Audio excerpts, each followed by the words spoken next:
Hi hello friends, welcome back to media talks. நான் உங்கள் Mounika. So எனக்கும் இந்த ஒரு தாட் வந்து எனக்குள்ளேயும் இருந்துச்சு. பட் ஆனால் நம்ம ஃபாலோவர்ஸ் ஒருத்தவங்களுமே கமெண்ட் பண்ணியிருந்தாங்க. ஜெயந்தி ரவிச்சந்திரன் அப்படிங்கிற ஒரு சிஸ்டர் வந்து அவங்க நிறைய கமெண்ட்ஸ் வந்து பண்ணியிருக்கீங்க சிஸ்டர். அது எல்லாத்தையுமே கண்டிப்பாக நான் வந்து ரிப்ளை வீடியோ ஷேர் பண்ணுறேன். ரிப்ளை வீடியோ இல்லை ரிப்ளை கண்டிப்பாக பண்ணுறேன். பிகாஸ் இந்த 1 வீக் ஃபுல்லாகவே நான் கொஞ்சம் வந்து எனக்கு காலேஜில் ஒர்க் இருந்ததால் வந்து எந்த வீடியோமே ப்ராப்பராக ஷேர் பண்ண முடியல. ஃபாலோவர்ஸ் கமெண்ட்டுக்குமே ரிப்ளைமே நல்லா ப்ராப்பராக பண்ண முடியல. ஸோ எல்லா ஃபாலோவர்ஸ்க்குமே ரொம்ப ரொம்ப சாரி. கூடிய சீக்கிரம் வந்து நான் மேக்ஸிமம் எல்லாத்துக்குமே ரிப்ளை பண்ணி முடிச்சேன். மேக்ஸிமம் இந்த வீக்குள்ளே கண்டிப்பாக ரிப்ளை பண்ணிடுவேன்னு நினைக்கிறேன் எல்லாருக்குமே. பிகாஸ் கொஞ்சம் வந்து ஹெக்டிக்காக ஒர்க் போனதால எல்லா வீடியோஸுமே ப்ராப்பராக ஷேர் பண்ண முடியல. ஸோ அவங்க வந்து ஒரு கொஸ்டின் கேட்டிருந்தாங்க. அது எனக்குள்ளேயுமே ஒரு தாட் இருந்துச்சு.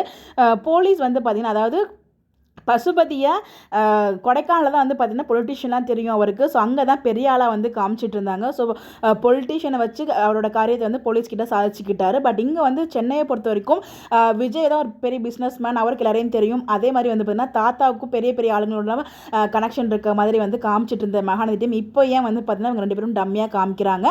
பசுபதி என்ன அவ்வளோ பெரிய ஆளாக சென்னையில் அப்படிங்கிற மாதிரி ஒரு கொஸ்டின் வந்து கேட்டிருந்தாங்க. ஸோ கிட்டத்தட்ட இன்றைக்கி எபிசோட் பார்க்கும்போது எனக்கு எக்ஸாக்டாக அப்படி தான் தோணுச்சு. ஏன்னா வந்து பார்த்திங்கன்னா ஸோ இது வரைக்குமே வந்து பார்த்திங்கன்னா விஜய் ஏன் உள்ளே இருக்கணும், விஜய் எவ்வளோ பெரிய ஆள், தாத்தாக்கு எல்லாருமே தெரியும். ஸோ அவங்களோட லாயர்ஸ்லாம் அவ்வளோ தூரம் இருக்கும்போது ஏன் வந்து பார்த்திங்கன்னா நம்ம விஜய் இன்னும் வந்து ஜெயிலுக்குள்ளே இருக்கிற மாதிரியே காமிச்சிருக்காங்க. ஸோ வந்து அதுக்கான ஸ்டெப்ஸ் எடுக்கலை அப்படின்னு ஒரு வருத்தம் இருந்துச்சு.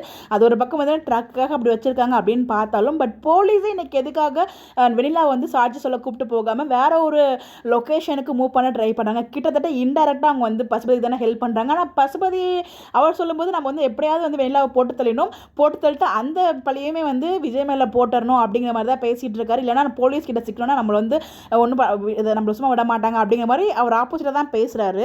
அது ஏன் அந்த முரண்பாடு அப்படின்னு சொல்லிட்டு எனக்கு புரியல. பட் ஆனால் நல்லாவே தெரியுது போலீஸ் வந்து பார்த்திங்கன்னா வெனிலாவை வந்து கோர்ட்டு கூட்டு போகக்கூடாது அப்படிங்கிறதுல ரொம்ப தெளிவாக இருக்காங்க.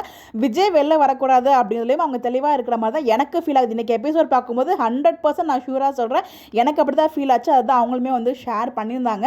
ஏங்க என்ன நடக்குது இங்கே? ஸோ போலீஸ் ஆக்சுவலாக வந்து பார்த்திங்கன்னா வாக்குமூலம் அங்கேயே வாங்கியிருக்கலாம். போலீஸ் வாக்குமூலத்தை கோர்ட்லேயுமே அக்செப்ட் பண்ணிப்பாங்க. வெனிலா அங்கேருந்து ட்ராவல் பண்ணணுங்கிறதுக்கு ஒரு தேவையே இல்லாமல் தான் இருந்திருக்கும். பட் எதுக்கு சம்மந்தமே இல்லாமல் இப்படி ஒரு ட்ராக்கை கொண்டு வந்து ஸோ வெனிலா வந்து அகைன் வந்து ஒரு பரபரப்பான சுச்சுவேஷன்லேயே வந்து வச்சுருக்காங்க. யார் எப்படி வரப்போறாரு அப்படிங்கிற ஒரு தாட்லேயே ட்ராக்கை மூவ் பண்ணுறாங்க போல்.